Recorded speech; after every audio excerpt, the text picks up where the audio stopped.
Let's start with the theorem we stopped yesterday.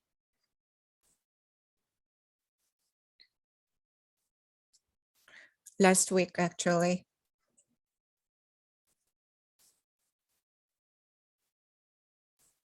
The theorem states what happens if the given series converges.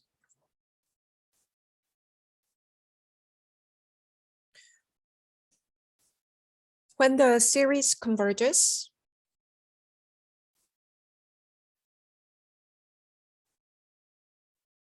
the sequence which defines the series converges to 0. If it doesn't converge it to 0, then the series doesn't converge. But this doesn't happen. So when the a sequence which defines the series converges and converges to 0, it doesn't guarantee that summation AN converges. So the example is harmonic series.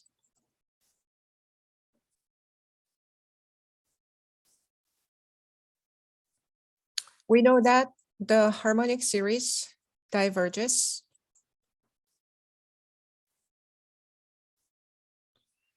but limit 1 over n goes to 0.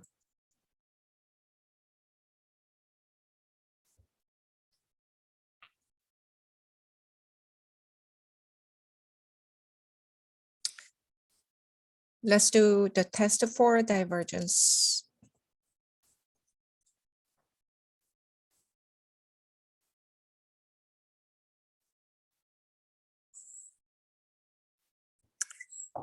Test for divergence is a common sense test. It says when the sequence limit of the sequence doesn't exist,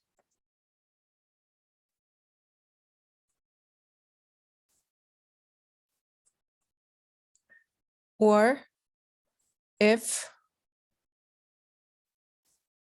limit of the sequence doesn't converge it to 0, then summation n equals 1 to infinity, an is divergent.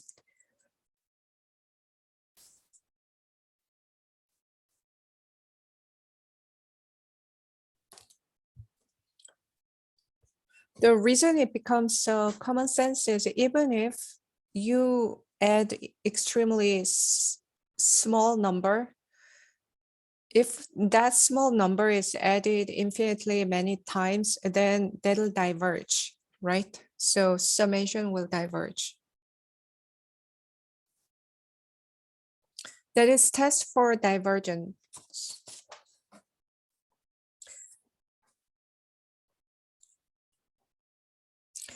In the next problems, we want to determine whether the given series converges or diverges.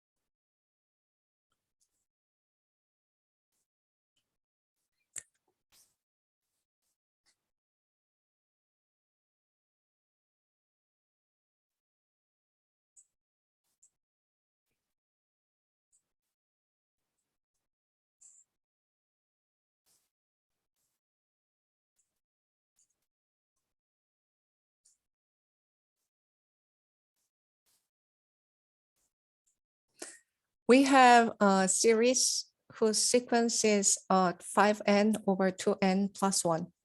We want to think about whether the given series converges or diverges.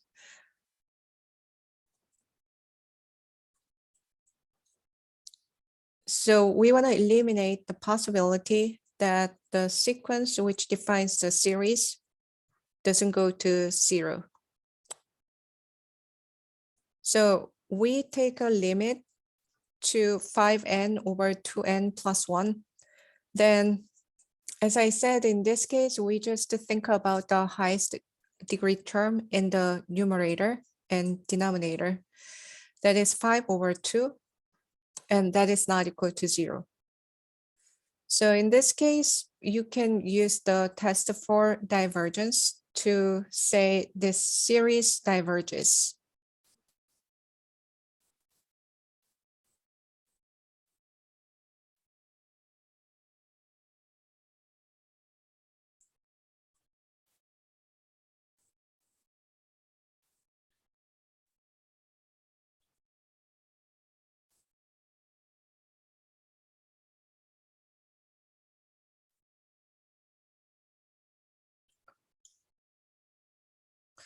So let's do the next one. Next one is summation n equals 1 to infinity, n through root of 11.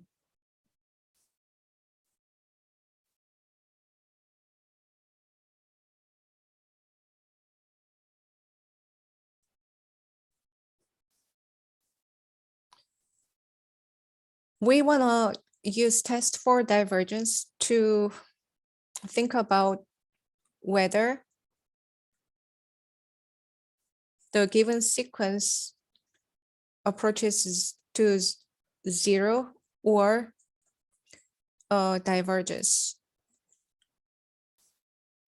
So n goes to infinity. We think about 11 to the 1 over n power, and then we can take a limit only to the power. Then that is 11 to the 0 power, which is 1. And so we again get that is not 0. So we apply the test for divergence.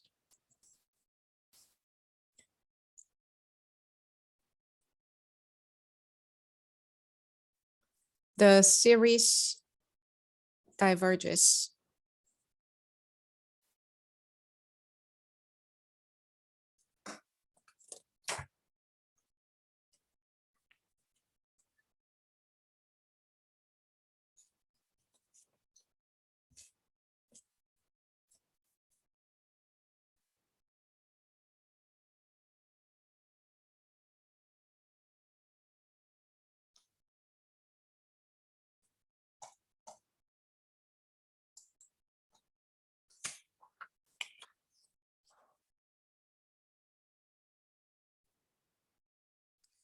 The next one is summation n equals 1 to infinity.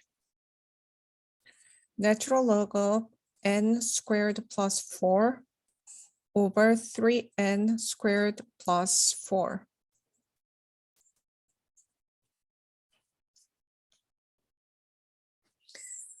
We want to apply the test for divergence again. So we have to take a limit to natural log of n squared plus 4 over 3n squared plus 4. So that equals limit, or the natural log of limit. We can put input the limit to the input because natural log function is a continuous function. So limit n squared plus 4 over 3n squared plus 4. So that is limit of, we think about the highest degree term in the numerator and denominator, then we get n squared over 3n squared of limit. So we get limit the natural log of 1 over 3. Again, that is not equal to 0. So by the test for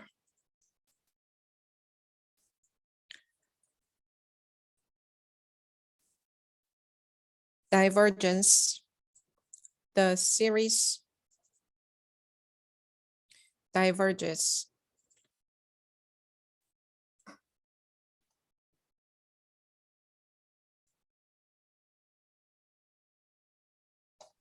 Could you go back to the last page that had the theorem written out for a second?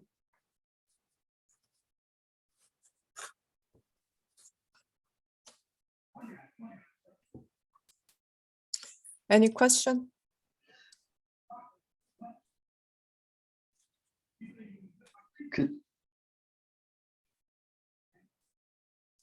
The next one is summation n equals 1 to infinity.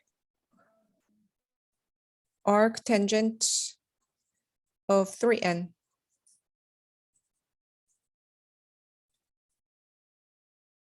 So again, we will take the limit to the defining sequence arctangent of 3n, and then that is arctangent of limit n goes to infinity 3n. So this one diverges, right? And we know the graph of our tangent that has asymptote at pi over 2 and negative pi over 2 and pi over 2. Arctangent is an inverse tangent function.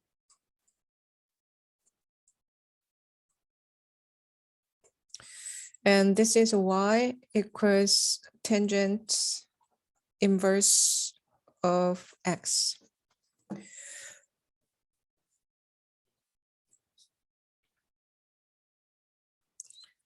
So we are thinking about the arctangent, and so this one is the image. Image diverges, which means we go to infinity. And the question is, what is the input value it approaches to? So when this one increases indefinitely,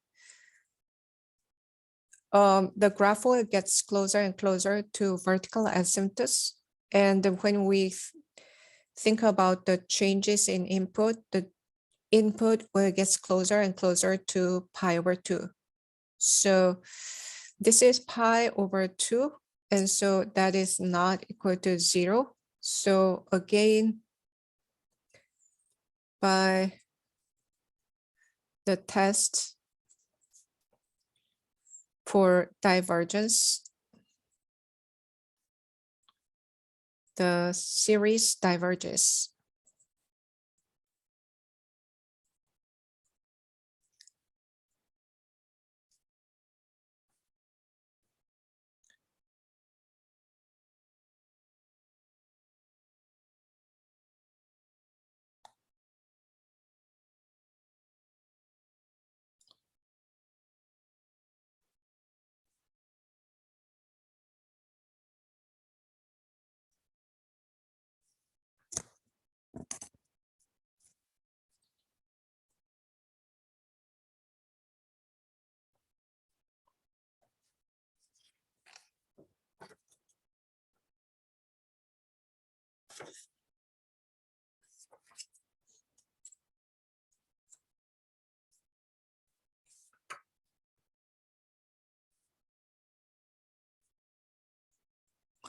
The next one is summation n equals 1 to infinity 2 over 9 to the n power plus 1 over n.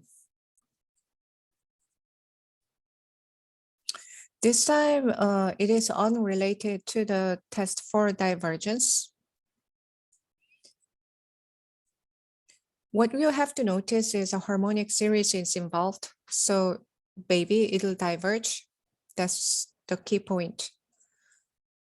We have summation n equals 1 to infinity 2 over 9 to the n power plus 1 over n. What we notice is the first term is always greater than 0. And then what we realize is every term is greater than 1 over n. So the summation will be greater than or equal to natural log of 1 over n. And we know this is this goes to infinity because that is a harmonic series. In the exam, you can mention that harmonic series diverges. You don't have to prove it. We proved it last time. So that diverges.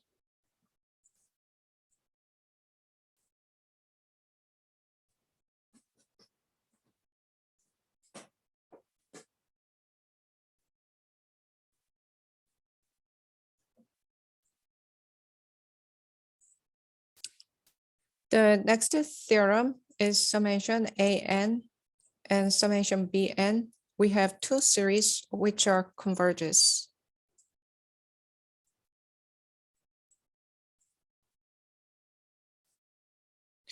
And we have C, which is constant. Then we want to discuss the multiplication by the constant number and adding and subtracting the series.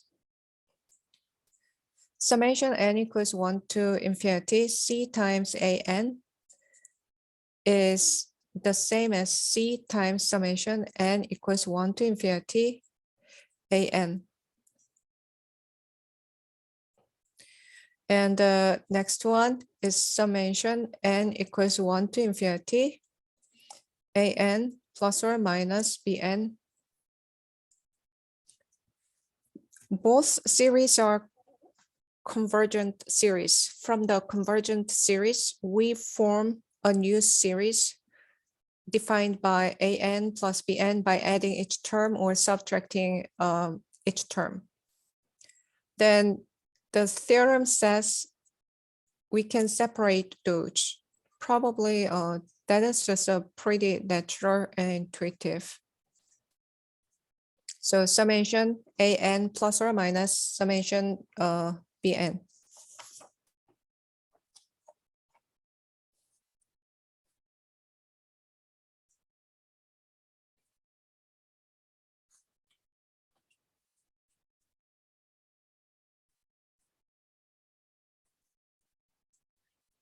So summation n equals 1 to infinity, 1 over 2 to the n power plus 1 over 3 to the n power. And then we know that these are geometric series whose ratio are less than 1. So those are convergent geometric series. And then when we think about the sum, we can just calculate the sum of each series separately. So summation 1 over 2 to the n plus summation 1 over 3 to the n. And then we use the formula. So a over 1 minus r. This is the first term. So the first term here is 1 over 2 over 1 minus r is 1 over 2 plus first term of the second series is 1 over 3 over 1 minus 1 over 3.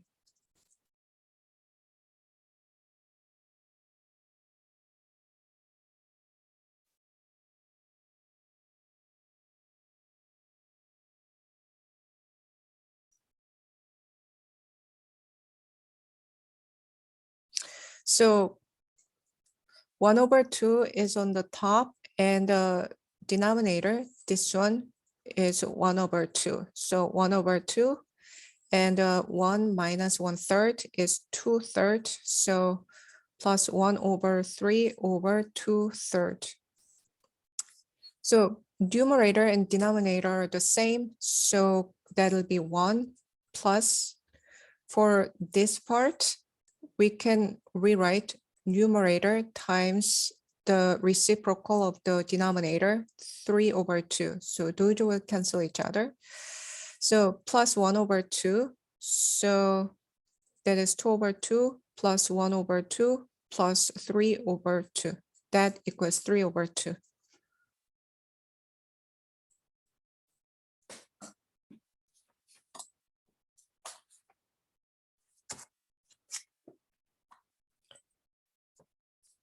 Any question?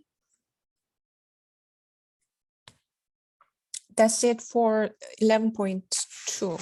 11.3 is about the integral test.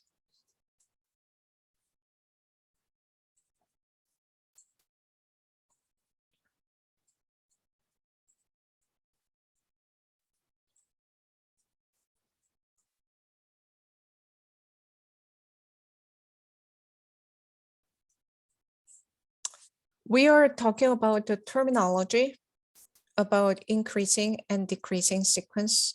The given sequence is increasing.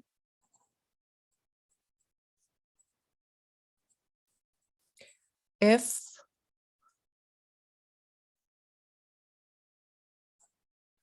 the next term becomes larger for all the terms, and the given sequence is decreasing sequence,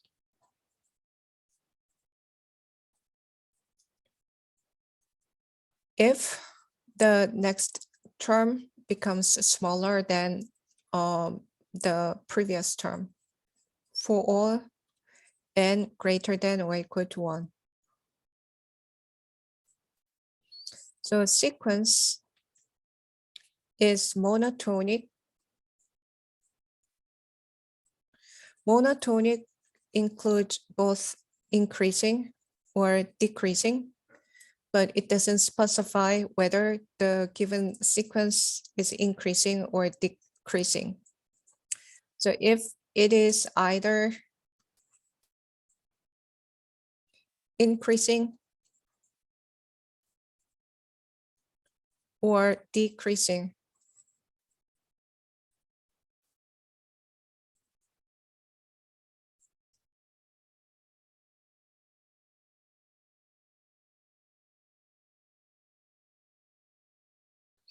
the easiest example for increasing sequence is if the term is defined, nth term is defined as n,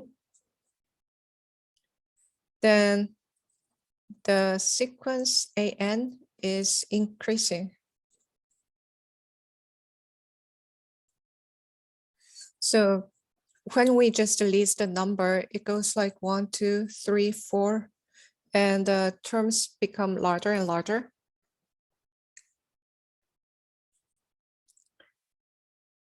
And if nth term is defined as 1 over n, then the sequence is decreasing. So it becomes like 1 over 1, which is 1, and 1 over 2, and 1 over 3, and 1 over 4, and so on.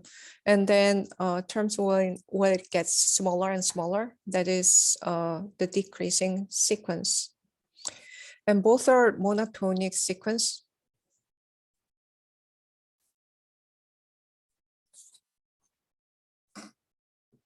Other terminology I want to say is about bounded above, bounded below, and bounded.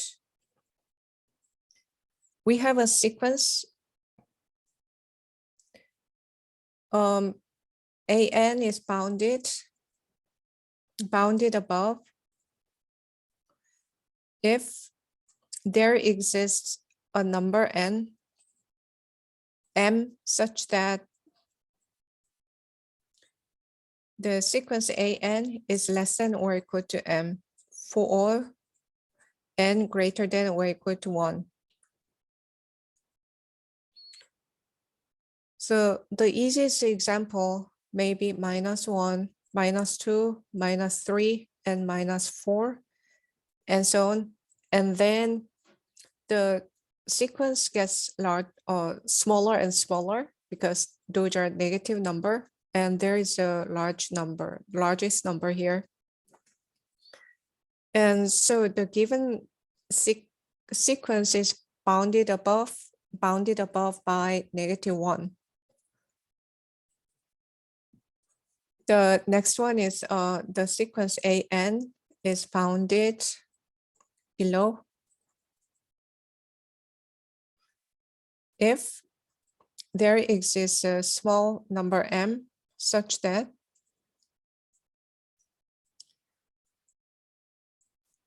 all the terms are greater than or equal to small m. So this means for, this means all.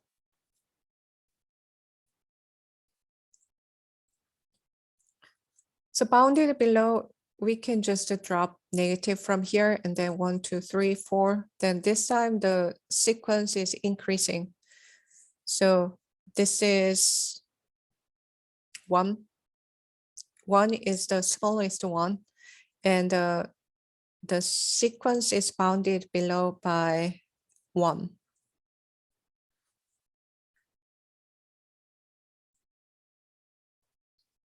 Sequence AN is a bounded sequence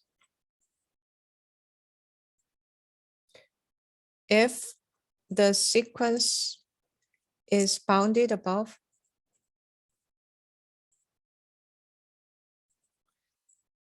and below.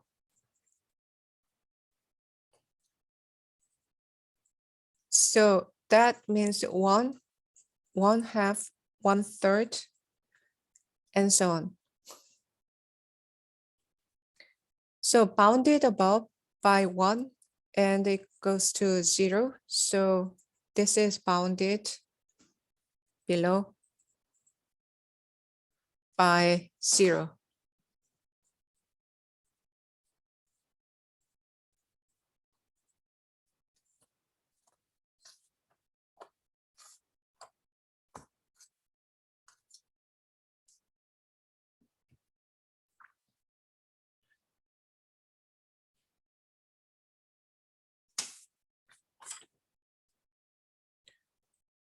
There is a monotonic sequence theorem.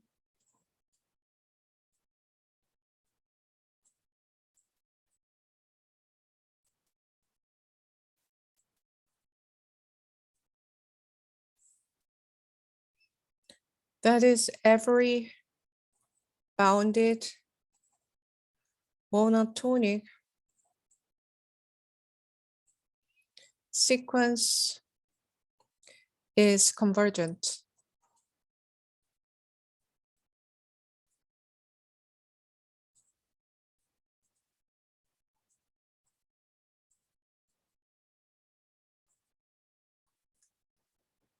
So of course, you have to know what the monotonic sequence theorem is.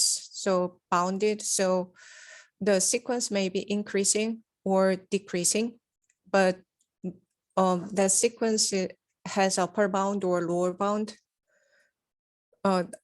Upper bound and lower bound, then the monotonic sequence is convergent.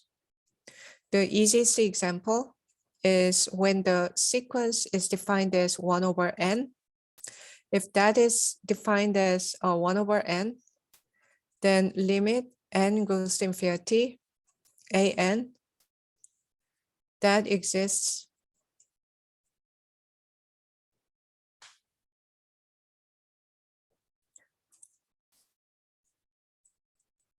in fact, limit n goes to infinity, an, that is 1/n, goes to 0. So monotonic sequence theorem doesn't give us any formula to decide where the sequence converges. Instead, it says whether the sequence converges or not, rather than convergent value.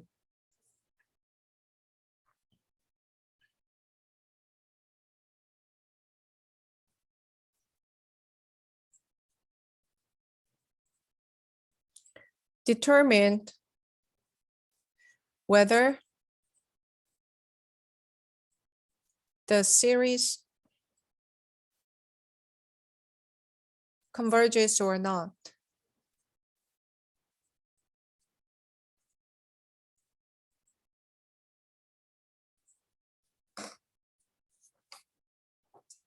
What we want to do from now on is we want to think about the integration technique to determine whether the series converges or not.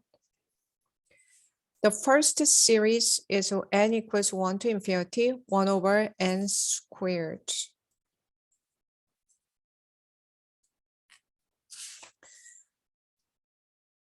We want to think about the partial sum to consider that problem, convergent problem.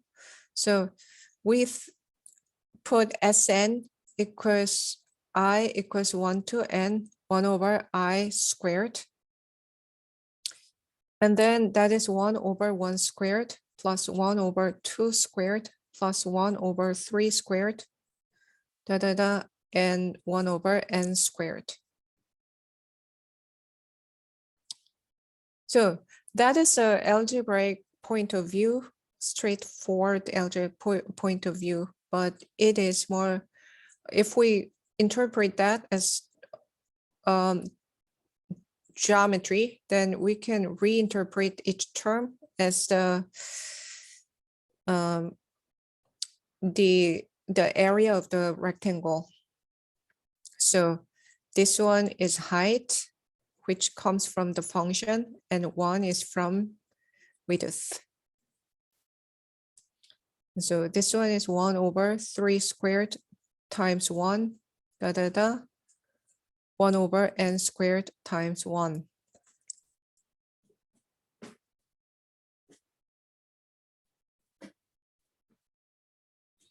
So the reason we are interpreting the partial sum like this is we want to relate that with the geometric picture. If we think about the graph of y equals 1 over x squared, so this is 1, and this is 2, and this is 3, and this is 4, and so on. It'll keep on going and going like this. So if we think about this area, then this area is 1 over 1 squared times 1, because this is width. All widths are 1. And the area for this one is 1 over 4 squared times 1, and so on, right? And so all its values can be regarded as the area of a rectangle placed under the curve.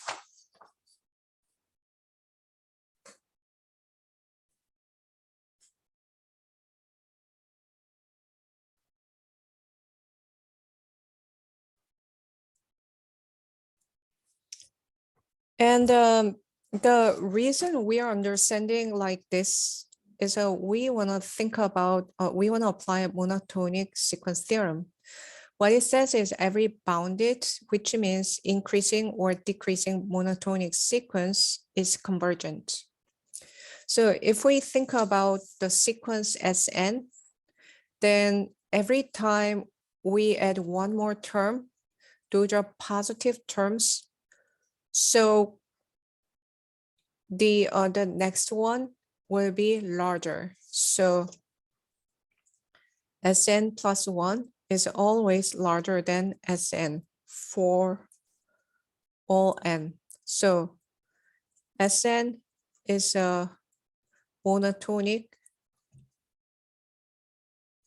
sequence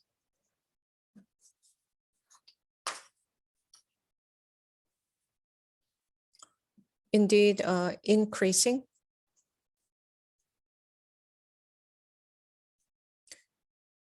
The second condition is we know that that is bounded. Bounded sequence. Why is that? Because limit n goes to infinity as n was defined as I equals 1 to infinity, 1 over I squared. Then that is 1 plus limit n goes to infinity, integration 1 to n, 1 over x squared dx.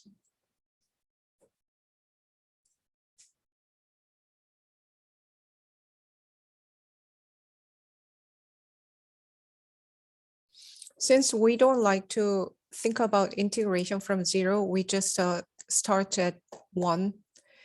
And the region we are integrating here is this region.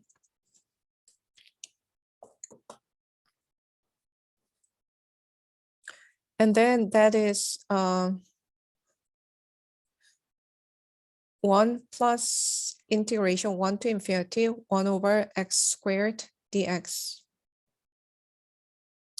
So that is less than infinity, which means this is finite because p is greater than 1.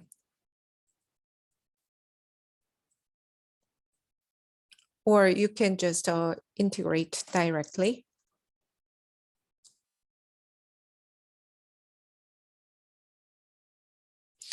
And this is greater than 0 because each term is positive.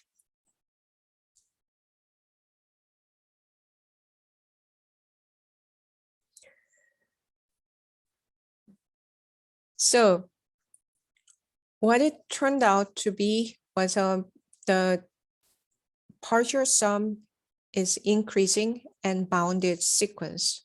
So by monotonic sequence theorem,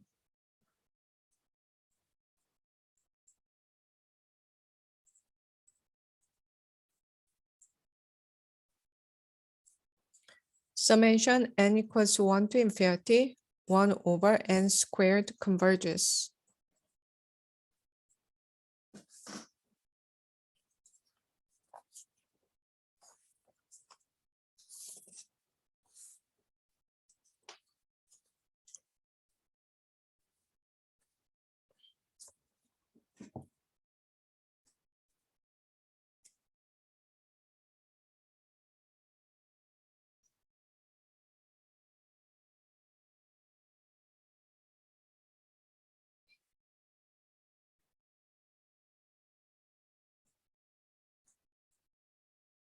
So any question?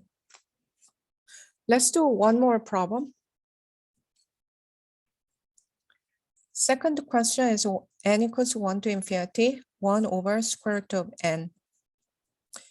So if we just list it, then it goes like summation n equals 1 to infinity 1 over square root of n is 1 over square root of 1 plus 1 over square root of 2 plus 1 over square root of 3 and so on. And so again, we understand that as the area of the rectangle. So 1 over square root of 1 times 1 plus 1 over square root of 2 times 1 plus 1 over square root of 3 times 1 and so on. So this time we are thinking about the similar type of the graph. So this is y equals 1 over square root of n, but we think about the rectangles which covers the entire curve. So this is 1, 2, 3, 4, and so on. And then the first rectangle's area is this one, and second rectangle's area is this one, and third one's rectangle area is this, the third box.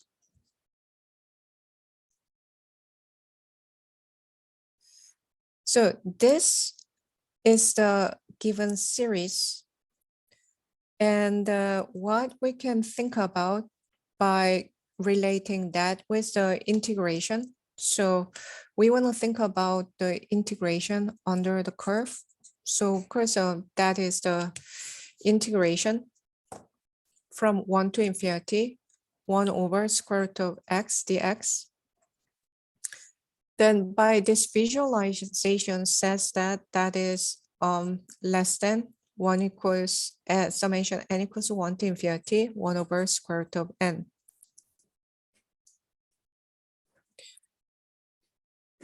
And then what we know is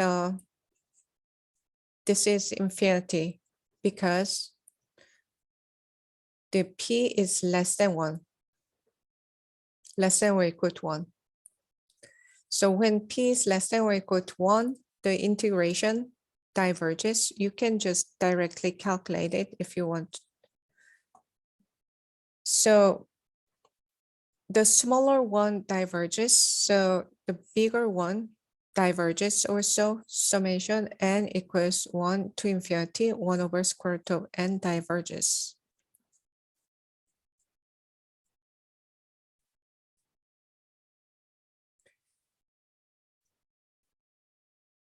Any question?